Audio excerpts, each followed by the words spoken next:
just when you think that the world's gone wrong, you're not feeling strong, shout what you feel inside. It's pride. So let's get together and all join hands. United we stand. Something we'll never hide. It's pride. I'm Sarah Kendzior, the author of the bestsellers The View from Flyover Country and Hiding in Plain Sight, and of the book They Knew, How a Culture of Conspiracy Keeps America Complacent, on sale now. And I am Andrea Chalupa, a journalist and filmmaker, and the writer and producer of the journalistic thriller Mr. Jones, about Stalin's genocide famine in Ukraine, the film the Kremlin doesn't want you to see, so be sure to watch it. And this is Gaslit Nation, a podcast covering corruption in the United States and rising autocracy around the world. The opening song you heard was It's Pride by Linds Amer, who is back on the show this week to talk about their new book, Rainbow Parenting, Your Guide to Raising Queer Kids and Their Allies. In honor of Pride Month, here's pro wrestler CM Punk delivering a heartfelt defense of trans kids in a time of genocidal scapegoating to an arena full of wrestling fans. And I thought about replying, but you can't argue with stupid, okay? You just both look stupid. The reason I support trans kids, trans grown-ups, gay, straight, lesbian, whoever, is because I know when I was growing up, I didn't fit in anywhere. But it was because of the clothes I wore, what my hair looked like, the music I listened to. Those are all things I could rectify. I could cut my hair, I could listen to jazz, I don't know what. But to be somebody who's gay, lesbian, especially trans, I don't know what it feels like to be trapped in a body that I don't feel I belong in. That is why I support that. Because I know I didn't fit in anywhere until I found pro wrestling, and all the freaks and geeks in the locker room were just like me. Maybe because they're a little bit psychotic and they couldn't hold on a real job, but that's another story. Support trans kids. Support gay and lesbian rights. I want everybody to be themselves. Just do no harm to everybody else. Thank you. I love you. Thank you so much for that, CM Punk, for being a light in the dark. And we have a big announcement. We are giving away a copy of the new Gaslit Nation graphic novel, Dictatorship. It's easier than you think, once a month, to thank a supporter on Patreon who keeps the show going. The winner for the month of June 2013, who's going to get a thank you copy of our book, is Ross. That's just the name, Ross. It's like Madonna, it's just Ross. Thank you, Ross. Big thank you to you. Big thank you to everyone who supports the show. Thank you to everyone who is picking up their copy of the book.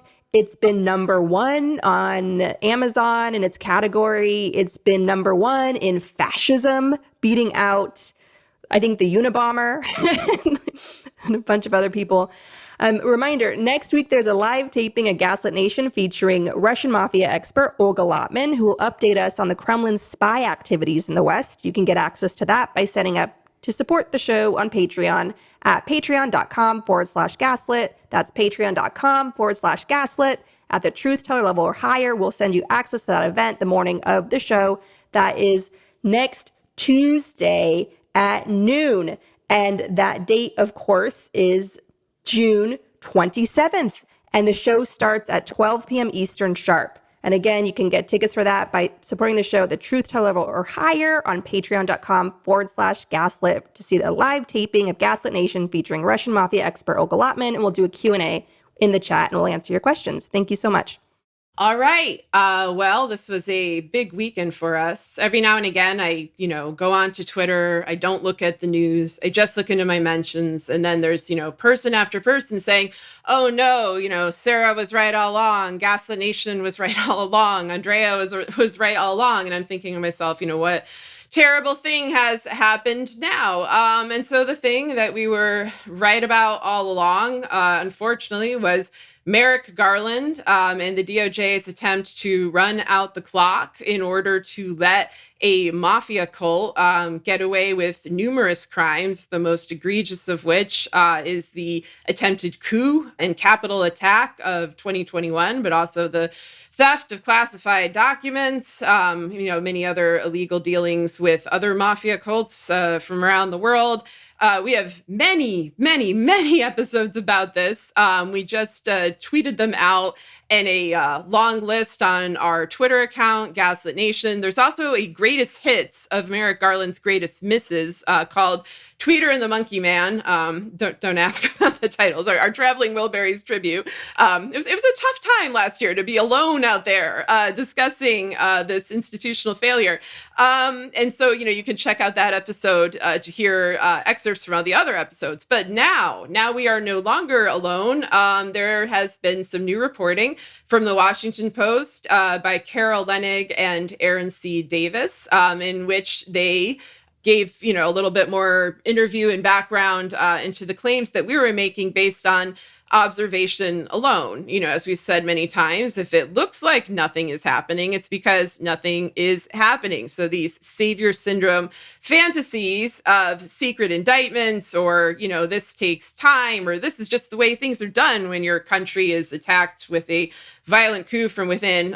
It's not, it's all bullshit. And so we have been vindicated, and we're not happy. It's a sad thing to be vindicated about something as dangerous as this. So I'm just going to read a couple paragraphs from this article. It says, a Washington Post investigation found that more than a year would pass before prosecutors and FBI agents jointly embarked on a formal probe of actions directed from the White House to try to steal the election.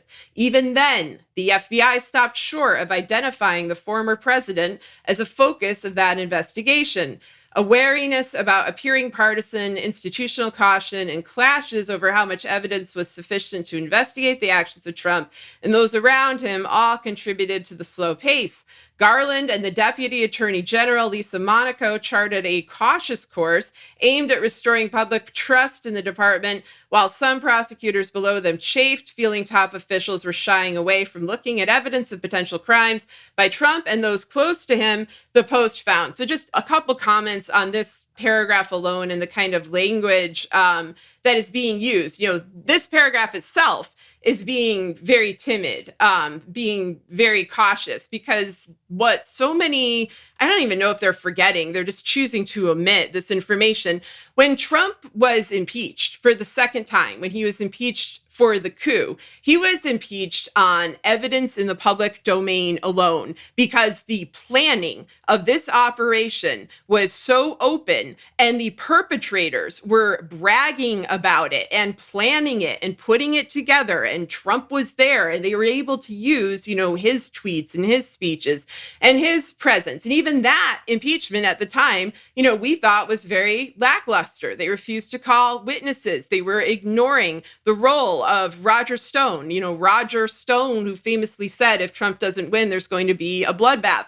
Of Michael Flynn, who had been out there as a, coup hype man, like rallying people up for months. This was all out in the open. So this whole little line about, looking at evidence of potential crimes by Trump and those close to them, they're not potential crimes. Like, the only thing that's potential is the indictment. Like, these are clearly crimes. These are crimes that he continually confesses to. Another word to look for here, and this is always true to Merrick Garland's story, is the phrase institutional caution, which is how, Garland's mentor, best friend, and key propagandist for his media pieces, Jamie Garelick, always phrases institutional corruption or institutional failure. They say it's a matter of caution, that it's a matter of working from, the bottom up to get to the top. We already know that that's bullshit, because first of all, the majority of participants in this have gone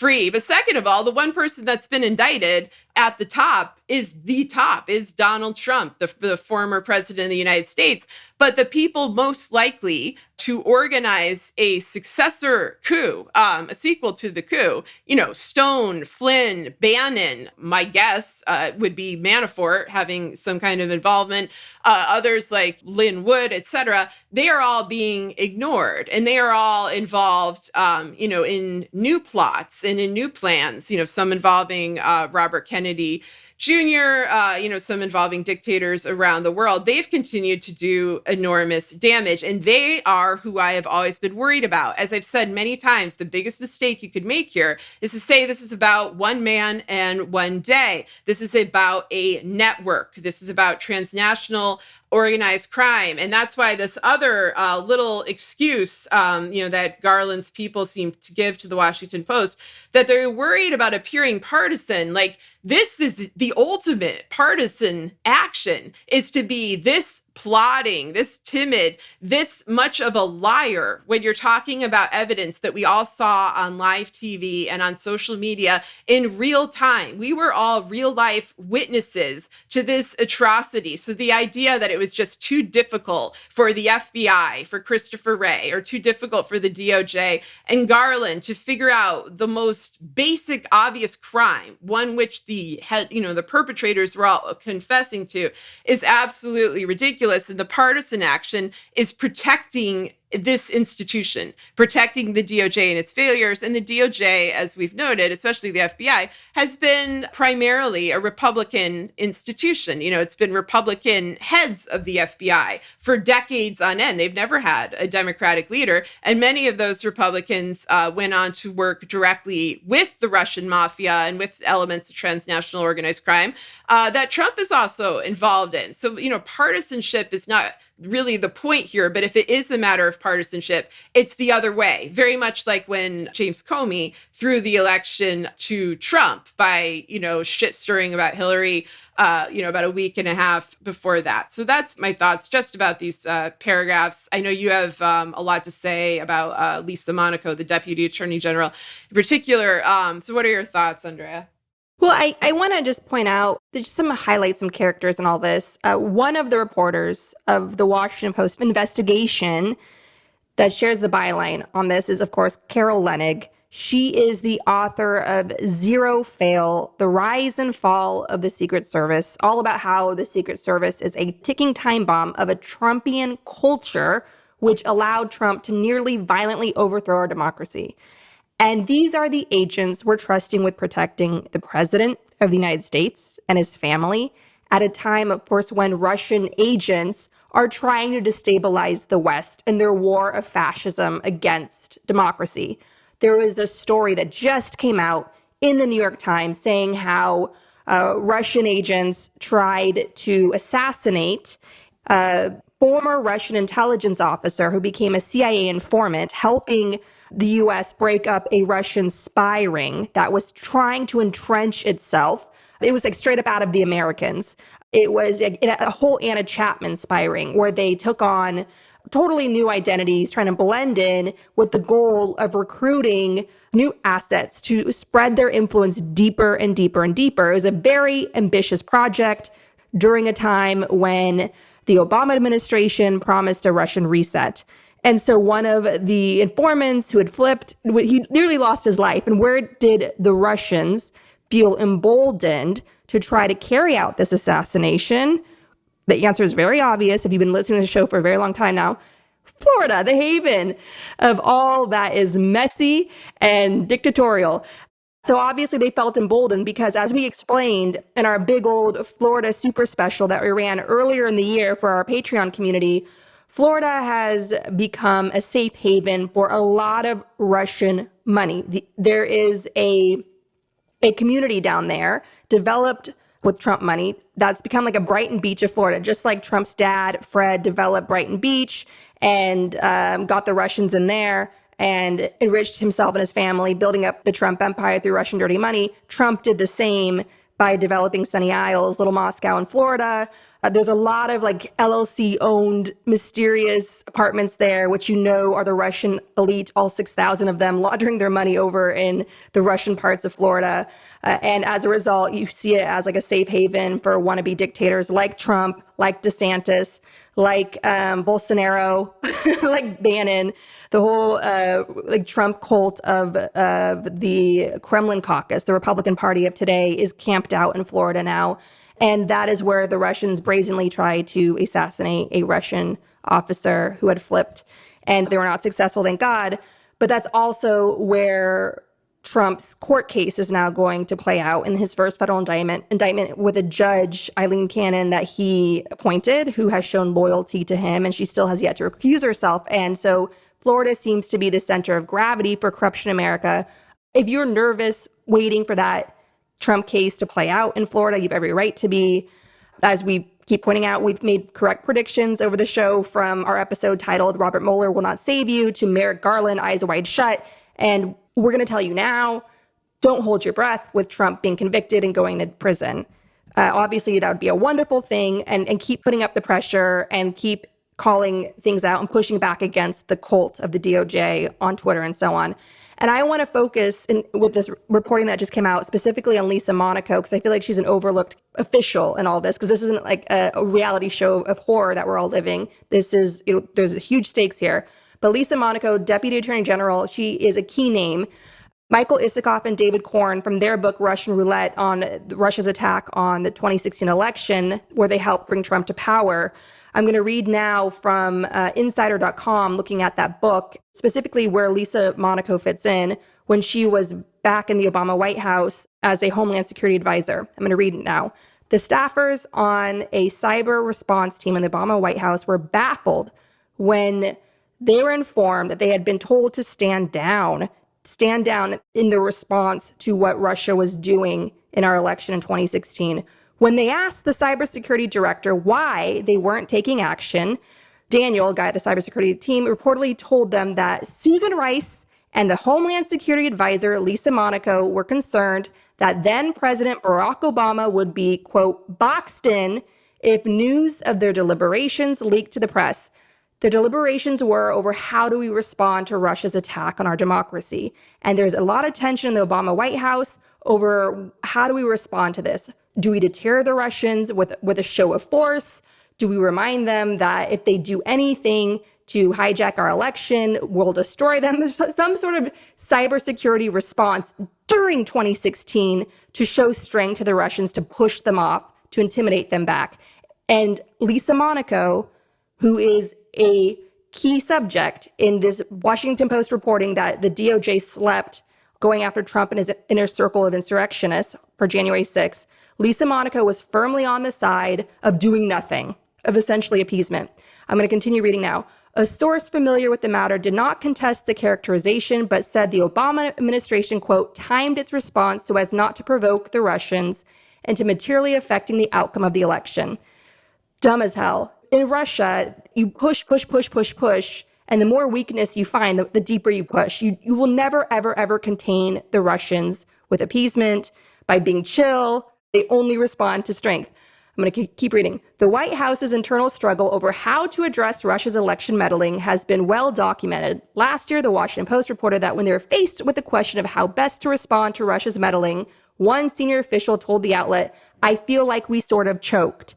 Well, that's clearly what's happening here. Again, under Lisa Monaco's watch, Lisa Monaco ensured an appeasement strategy of Russia in 2016 under Obama, helping Trump come to power.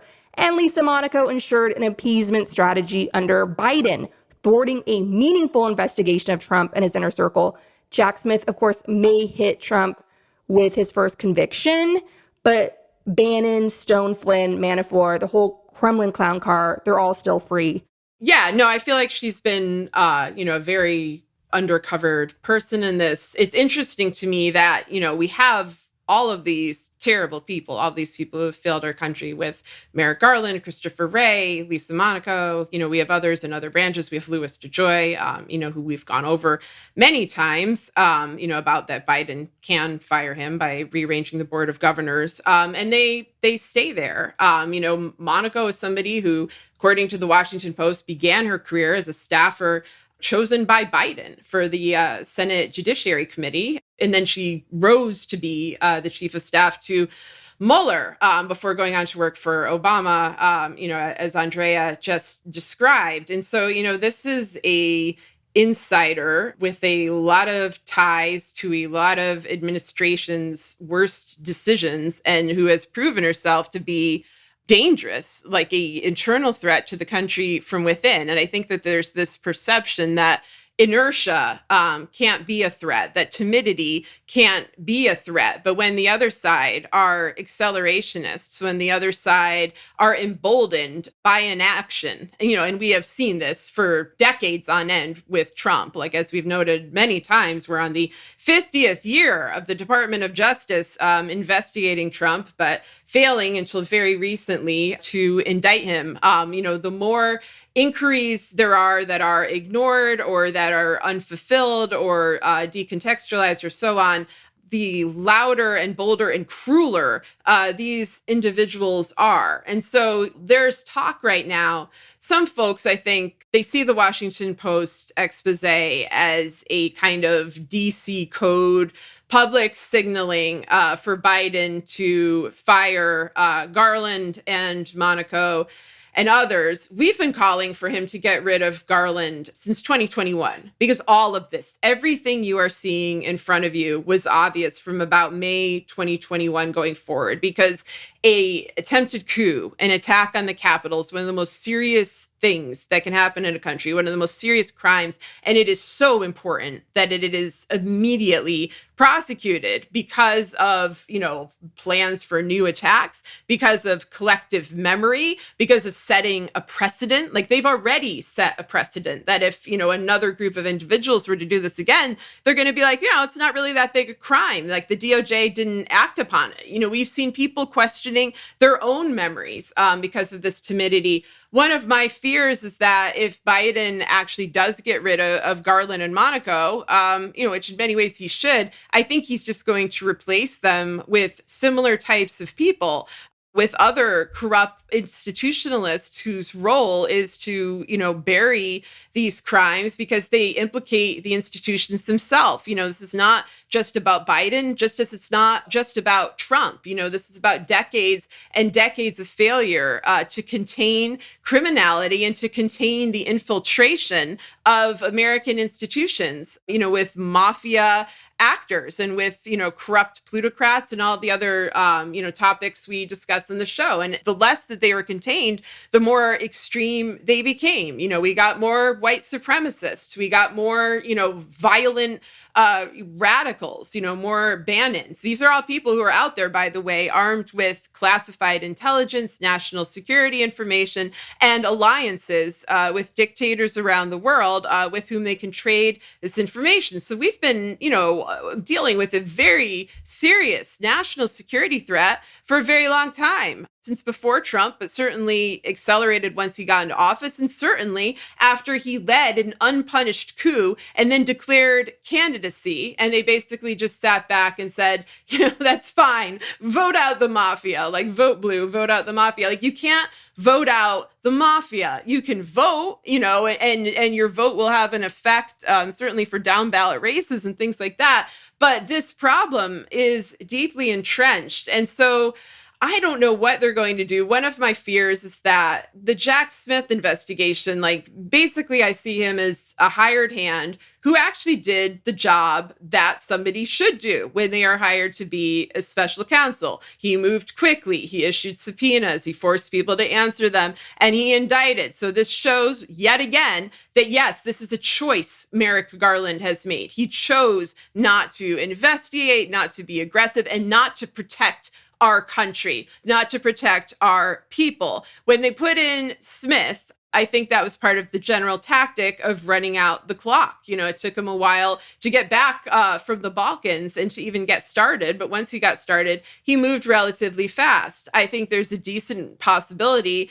that either Garland rejects Smith's report or just refuses to act on it, or that, they'll demand more information and just continue this broader pattern of running out the clock. Like, that is how these inertia operatives move. They move in a way that's not aggressive, like the Trump camp, not overt, but that leaves people basically wondering what's going on. And there are people, some of whom are full of hopes and dreams. Others are full of propaganda and bullshit, who lie to you. And they say that these delays are a result of, a standard kind of process. And, over the last few years, they found that lying to the American public about this is an extremely lucrative tactic. It's also one that has been embraced by the Biden administration itself. They invite these propagandists to the White House. And, these are true propagandists, like true grifters, many of whom have a record of fraud, of massive debt,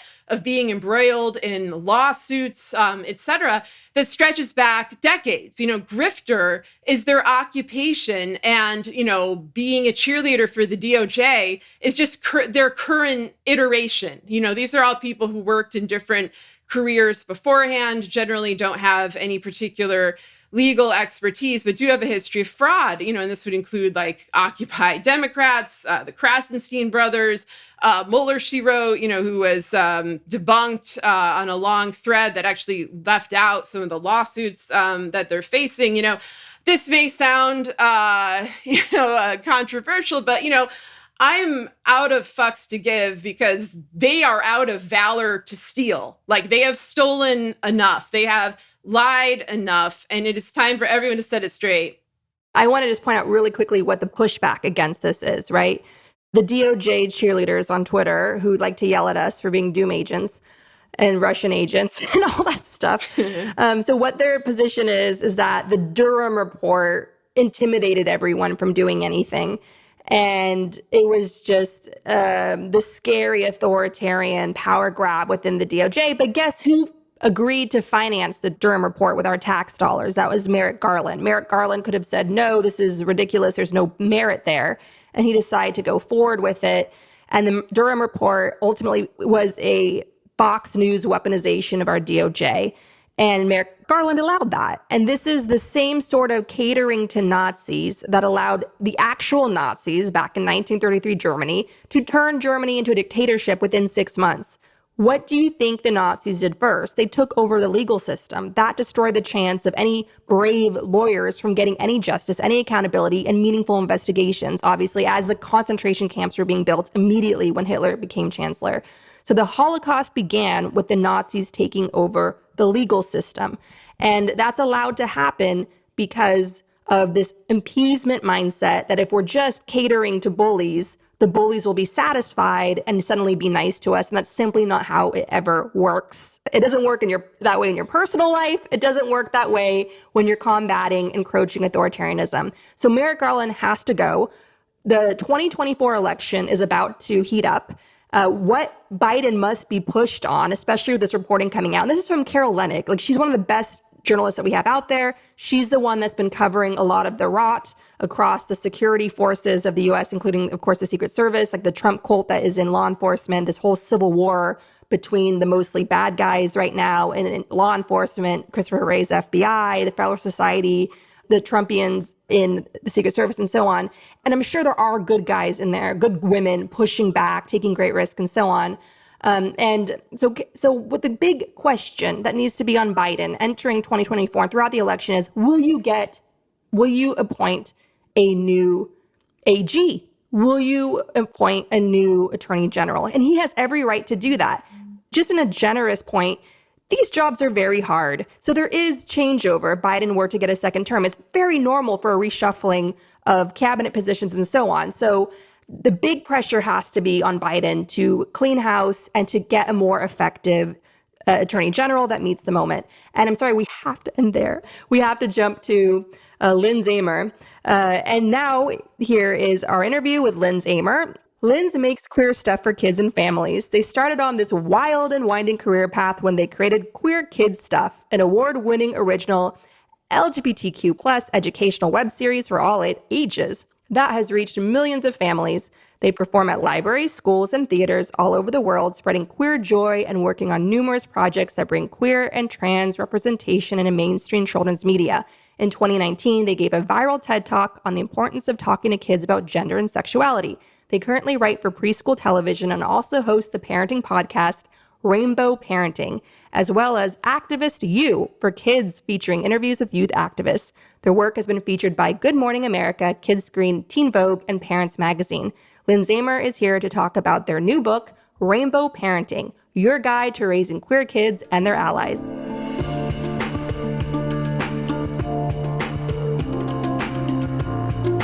Welcome back to Gaslit Nation, Lindz Amer. Hello. Happy to be back. Thank you for coming back. So, rainbow parenting, walk us through what is that? And what is the number one piece of advice that you would give parents today raising children in such a dangerous, hostile, politically charged environment? Okay, so Rainbow Parenting, Your Guide to Raising Queer Kids and Their Allies is my brand new book. It's a book, it's marketed as a parenting book, but it's really for anyone who has young people in their lives. So that's parents, but it's also grandparents. It's also educators. It's also caregivers and nannies. It's also uncles and aunts and inkles, whatever non-binary term you prefer to use for that relationship. It's anyone who has a relationship with a young person in their life, and that I would probably say anecdotally is like 99% of humans in this world. So it's really a book for anyone. And just one piece of advice. I mean, I wrote a whole book about it, so I've got a lot of advice. Read the book. Yeah, the advice is read the book. But also, I think the biggest piece of advice is just get out of your own way. A big part of the first kind of section of the book is really about talking to the reader and really stripping down any internalized anti-queer, anti-trans biases that they may have, especially when it comes to children, and just picking that apart and dissecting it and talking about the stakes of it all, right, and why it's so important. So really getting ourselves out of our own way so that we can do this work at a very early age. I'm really talking about infancy, even pre-infancy, of starting to build a philosophy for yourself and for your relationships with the children around you for building a queer and gender-affirming environment.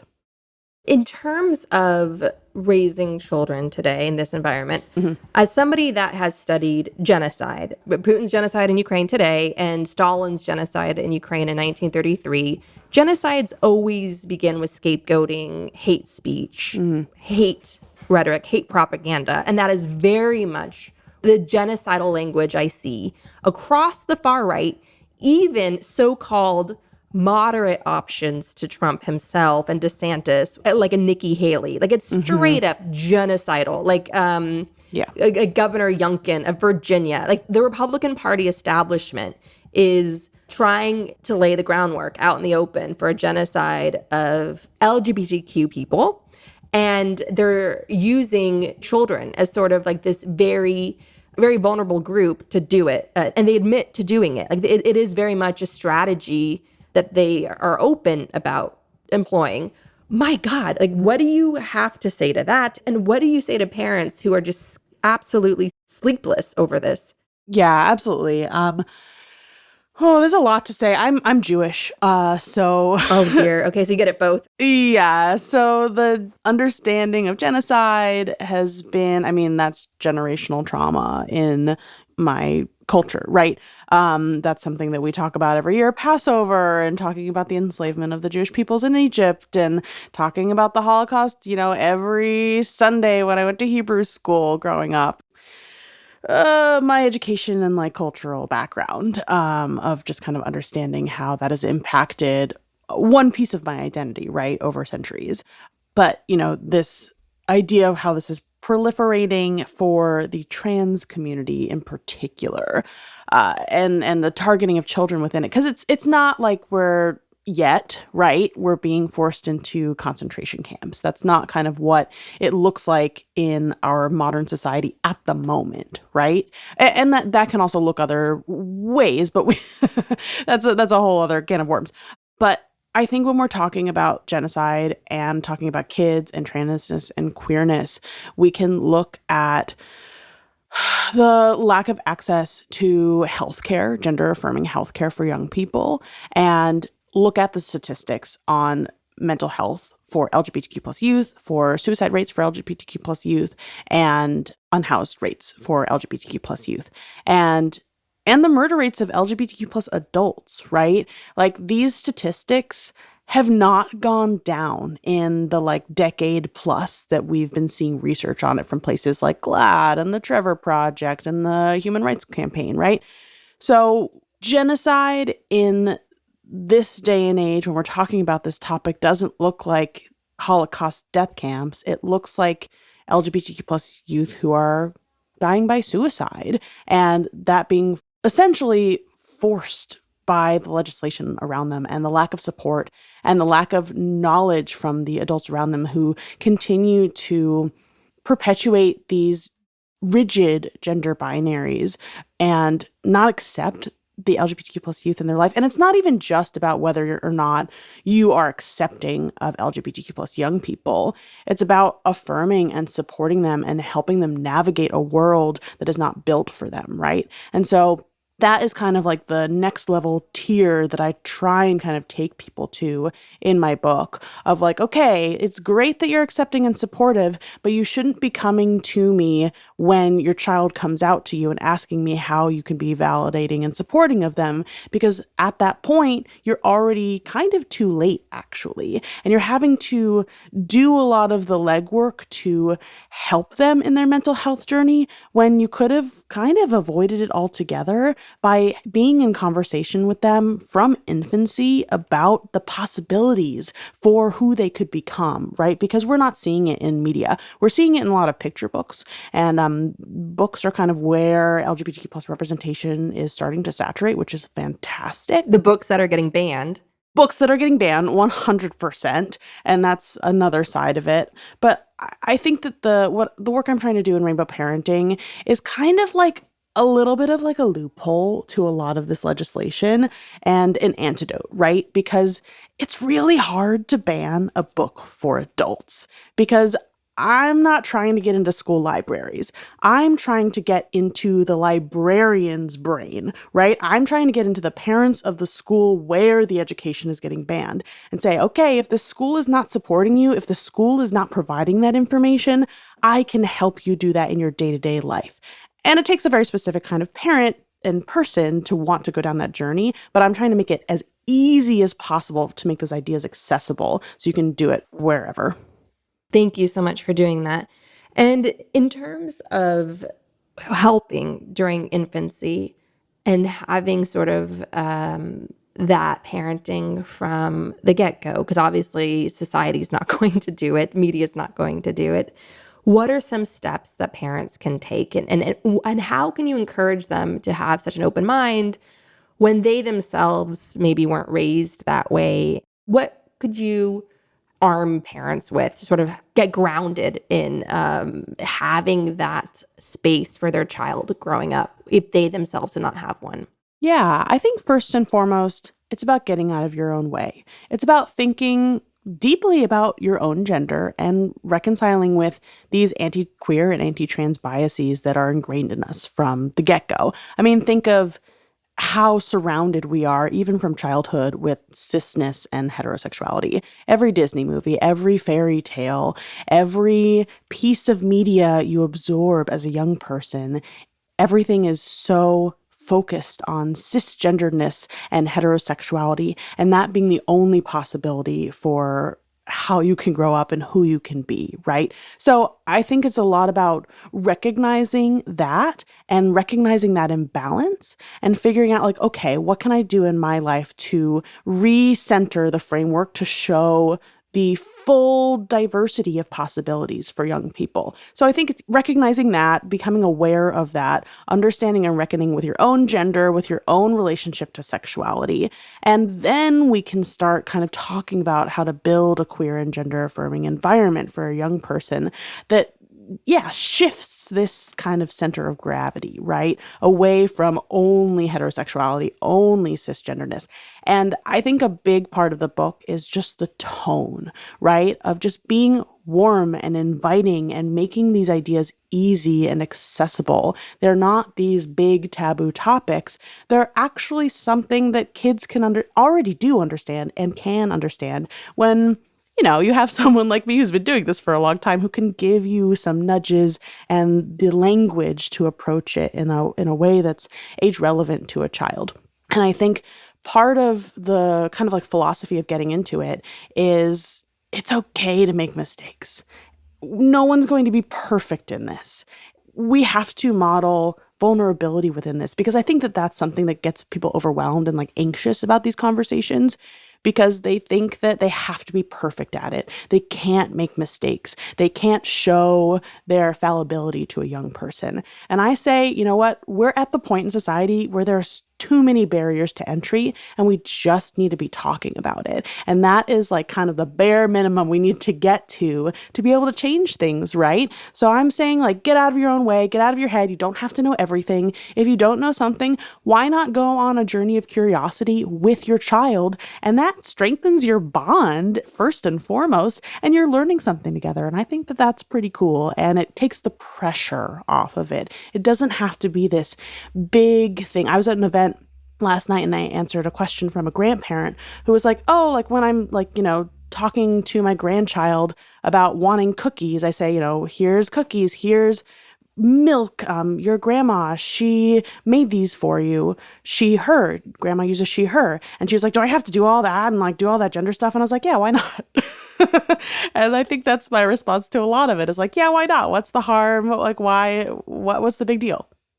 And what kind of response, like what are you hearing when you do your book tour? What are you hearing when you talk to your readers, your audience in this age of DeSantis, unleashing these anti-gay laws that are straight up what allowed both Putin and Orban to consolidate power? So what are you hearing from your audience during such a horrific time? I'm hearing a lot of curiosity, for sure. I'm hearing a lot of those kind of internalized obstacles of this is a, big overwhelming thing. How do I talk about sexuality, which is really a question of, do I have to talk about sex and queer sex with my kid? And the thing I keep saying to that is like, a toddler is not interested in having a conversation about intercourse. That's just not what they're asking you when they ask, where do babies come from, right? They're asking, what is the actual mechanism of that, right? And that's sperm, eggs, and a uterus. And there are so many different ways to make that process happen, to make a baby, that you're not talking about sex or intercourse at all. And so the excuse of like, I don't want to talk to my toddler about sex when I'm talking about sexuality. Sex and queer sex is such a small sliver of what sexuality is. And simplifying it down just to that is a disservice to what the full spectrum of sexuality is, what queer culture is. And, I don't think that that's an excuse for not talking about sexuality with young people. And it's very interesting to be going on this book tour, interesting is a word for it, in this particular moment. And I have a little bit of a story, actually, from an event that I did, because I've been doing these adult book events, Q&As, talking about the book, talking about it to adults. But I also do family performances because my web series, Queer Kid Stuff, that I started in 2016 is kind of like a Mr. Rogers, Sesame Street, LGBTQ plus lessons for a preschool audience that is really kind of an all ages look at it. I do like songs and stories, and I talk to my cute little teddy bear from childhood. It's a fun time, very wholesome, very queer joy. So I do family performances with songs and stories for that web series for kids and for their parents. And so I've been doing both kinds of events as I'm kind of on this cross-country tour that I'm doing for the book. And yesterday I had an event at a library outside of Chicago, and it was just a bunch of families came. It was a really, really wonderful event. But there was one person that I kind of caught out of the corner of my eye while I was mid-performance who was sitting there. He wasn't like doing anything really, but he was holding up these signs. And I was in the middle of performing, so I didn't like read them thoroughly, but they said like indoctrinating something, something, yada, yada, yada. And I was like, okay, I know what that guy's here for. He's not a fan, clearly. And so he sat there for the whole performance, and the kids didn't have any idea that there was someone there who wanted to bring down our joy, right? The parents, I believe, were aware, but he was fine. He was just sitting there. They didn't like kick him out or anything because it would have caused a scene. And at the end of my performances, I tell this story about going to the beach for Pride and how it was cloudy and it started to rain and our friends all huddled together. And then after waiting for a while, the sky cleared and a rainbow appeared over the ocean. And once I said rainbow, this guy, he just threw his head back in exasperation.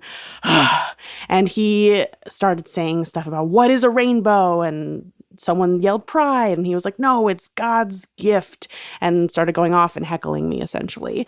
And I said, I'm about to sing a song, sir. And I started going into my medley that I do of a mashup of Over the Rainbow and Rainbow Connection. That's, I think, really lovely. And the parents and the adults in the audience started singing the first verse of Somewhere Over the Rainbow with me to drown out the sound of his heckling. And I think it's just a really beautiful metaphor for what's going on right now, of people coming together through queer joy to just drown out this hate. And so experiences like that, first of all, that was just an incredibly beautiful moment. I'm like getting goosebumps just thinking about it again. And it's just so emblematic of what's happening right now and why I have a lot of hope and optimism for the future, even though things are not great, obviously. Things are really difficult right now. And I am seeing people come together in queer joy to celebrate our community. Because, I mean, I started my web series in 2016. I had neo-Nazis descend on my YouTube comments almost immediately. But there's something that's just so different in the energy right now, comparing from 2016 when all of this was still pretty underground, right? When this kind of like festering culture was happening and people were kind of brushing it off. That's not really happening. Don't pay attention to them. And now we're seeing those comment sections come up in national, international public discourse. And I'm seeing so many people see that and validate that that is true and that's happening and come up together against it. So I have a lot of hope for the future. And I think that story and what happened yesterday is just, it just gives me a lot of hope. Me too. And what would you say to a family raising a trans child in one of these so-called red states that's weaponizing the law in genocidal fashion? It's a genocide that we're watching play out. Do we pack up and leave? This is our home. This is, maybe it's a generational community that they've been part of for many generations. What would you say to them? I would say take care of yourselves. I would say, hold your family close and have those important conversations and include your young person in those conversations and respect what they have to say about how they feel. If they're scared, that's valid. If they want to move, that's valid. Not every family obviously has the means to leave a state that is hostile, and that is horrible. It's horrible to be stuck there. It's horrible to feel forced out of a place that is your home, right? There are lots of wonderful organizations that help LGBTQ plus people all over the world relocate from hostile environments. Rainbow Railroad is the first one that comes to mind, but I think there are other ones popping up.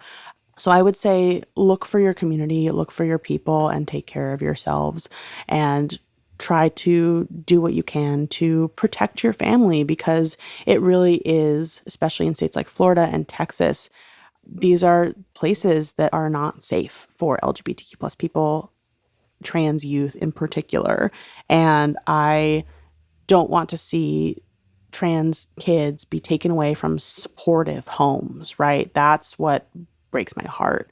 And if a child is actually getting the affirmation and care and support they need, and that's being taken away, that right to that is being taken away by their local government, if you can try to find the resources to get out of there, I would recommend that personally. Obviously, your book is rainbow parenting, but parents rely on teachers to raise children. What would you say to a teacher anywhere in the country? Because, these idiots are everywhere. Yeah. It's not like a red state, blue state problem, but of course, blue states obviously have more resources in confronting these demons. But what would you say to a teacher or a librarian or school counselor who sees the truth, like sees what's going on very clearly and wants to be able to help children and protect children, but their job is on the line, their livelihood is on the line? And what would you say to them in terms of what they can do to, under all that immense political pressure, which is authoritarian pressure, how would you advise them? Yeah, I get this question a lot of like, what do I do? My school isn't supportive. The children in my class, their parents suck. And it's a complicated situation. You're dealing with a complex bureaucratic system, especially in the public school system. You're dealing with administration. You're dealing with power dynamics. You're dealing with just your job and the safety of your livelihood. So for educators, it's a much more complex situation, certainly. And the advice that I've kind of been giving to educators who are asking me these questions about, what do I do? How do I confront this? And my take on it is that what do you have control over? You have control over your classroom, your space. You have control over yourself and your autonomy. You can communicate your values and what you believe to the children and the young people who are in your spaces and who are in relationship with you through your educational occupation, right? So I would say communicate that to the young people in your lives. Communicate that to the young people in your classrooms to whatever extent you feel safe, right? So especially if you're a queer or a trans educator, if you don't feel comfortable being out of the closet, if you don't feel comfortable in your space, in your school, protect yourself first and foremost to whatever extent you feel comfortable. But if you do have an administration that is, okay with you being queer and trans out in your school, and I think that being able to talk about yourself and talk about your values in particular and what you will and will not allow in your classroom, I think that that's what you can do, right? That's where you do have power within that dynamic and how you can communicate that to the young people in your lives. And, every situation is different. Every educator has a different level of safety that they feel within their institutions. So take my advice with a grain of salt, because this is generalized advice and not individual advice. And your spaces and the kids in your classroom. This is hopefully giving you the confidence and empowering you to take control over what you do have control over. So that's kind of my advice to educators. And obviously, we're having this conversation in June, which is Pride Month. What do you want to say to people in terms of committing to LGBTQ protections, allyship throughout the year? Like what are some ways that we can keep this front and center, especially as we're about to go what is inevitably going to be a toxic presidential election? Oh my gosh, yeah. I personally am a queer and trans person who exists outside of June. And most other queer and trans people also exist outside of the month of June. I love Pride. Pride is fun. It's where I get my most work. It's where I feel like I have a bit of a soapbox that I can step on and people pay attention. But it would be nice to have school gigs and to have panels that I do in other months of the year, because I still have to pay my mortgage other months of the year. So making sure that you're not just paying attention and having these conversations and interacting with queer and trans people and social media accounts just in this month. Keep tabs on those spaces throughout the year. See where you can add queer and trans folks to your feeds in any month of the year. See where you can support queer and trans-owned small businesses. Giving queer and trans people economic power, especially outside of June, is absolutely paramount to making sure that important representation happens in Hollywood, making sure that we're making more queer and trans books, making sure that young people are seeing themselves, right? And that we can have an influence in this, capitalist hellscape that we're living in, right? Where, there's no ethical consumption under capitalism. But, if you can support and give money to an individual queer or trans person, that is empowering our community. And yeah, I think that those are kind of like the biggest things. We're seeing rainbow capitalism kind of rear its ugly head with Target and Bud Light and other large corporations that are putting the rainbow on their avatar and seemingly doing the right thing by hiring graphic designers like Ash and Chess who are queer and trans, but then, taking it down from their stores, taking it down from their websites as soon as someone kicks a rainbow in one of their stores, right? When that organization, especially something like Target, as large as Target with so many resources, they have the ability to put money into security, to put money into cyber monitoring threats, to back up what they're doing, and they have chosen not to because they freaked out about it and it's something new that they don't know how to deal with, when there are infrastructures to monitor that, to navigate that, and they just are choosing not to invest in that because they don't know how to properly invest in the queer and trans community. And they need to be called out for what they're doing because they're buckling to a genocidal mob. I know I keep using the G word, but that's because I'm telling you, somebody has studied this. Yeah. And it's plain as day. No, it's important to use that word too. It's important to use that rhetoric. Absolutely. And so I want to end on a hopeful note because people like you give me hope. And thank you so much for what you are doing. And everything you're doing is life-saving and planting seeds of hope. And anyone that lives their joy out loud, their life out loud is extraordinarily powerful, like infinitely powerful. And we need more people like you across the board. And so please, everyone, read Rainbow Parenting. Just read it just to be a better ally and just understand what the stakes are in this moment that we find ourselves in and how we ultimately win. Just when you think that the world's gone wrong, you're not feeling strong, shout what you feel inside. It's pride.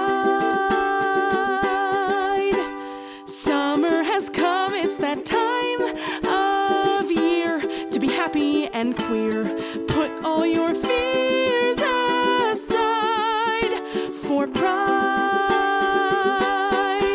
Raise your rainbow flag and fly it high. Don't let the parade pass you by. Let's all join hands, stand tall and strong. Just be yourself and sing along. Just when you think that the world's gone wrong, you're not feeling strong, shout what you feel inside. It's pride. It's pride. It's pride.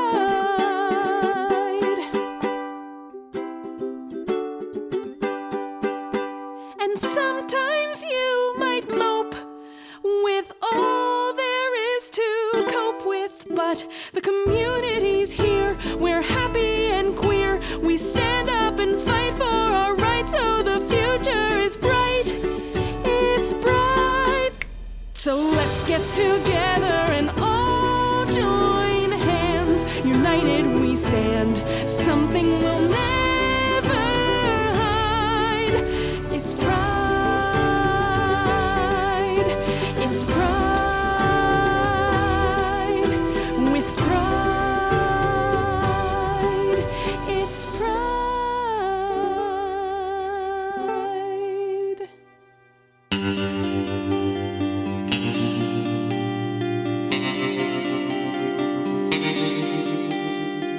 Gaslit Nation would like to thank our supporters at the producer level on Patreon and higher with the help of Judge Lackey, the narrator of the new Gaslit Nation graphic novel, Dictatorship. It's Easier Than You Think. Withrow C. Newell, Chickwin, Lily Wachowski, Sean Rubin, Todd S. Perlstein, Kenny Main, John Schoenthaler, Ellen McGirt, Joel Ferran, Larry Gasson, Karen A. Deal, Nico Phillips, Brian E. Castor, Tatiana Birsch, Karen Heisler, Ann Bertino, Chris Bravo, John Millett, David East, Aida, Joseph Mara Jr., Julie Matthews, Meganopolis, Mark, Barbara Kittredge, Matthew Womack, Sean Berg, Kristen Kuster, Kai Gillis, Sharon Hatrick, William Barry Reeves, Richard Smith, Emmy, Kevin Gannon, Mike Christensen, Sandra Kalnins, Katie Masuris, Emily Fenning, James D. Leonard. Leo Chalupa. That's my dad, leave him alone. Oh, wow. Carol Golstad, Jason Benke, Marcus J. Trent, Joe Darcy, Ann Marshall, Jeremy Lewis, Trigve, D.L. Singfield, Matt Perez, Nicole Spear, Abby Road, Margaret Romero. Jans Alstrup Rasmussen, I don't know how to pronounce this. ZW, Okay. ZW, Kathy Kavanaugh, Sarah Gray, Jennifer Ann Luter, John Ripley, Ethan Mann, Leah Campbell. Jared Lombardo, You are all to report to the Ron DeSantis Re-Education Center, formerly known as Disney's Animal Kingdom, immediately.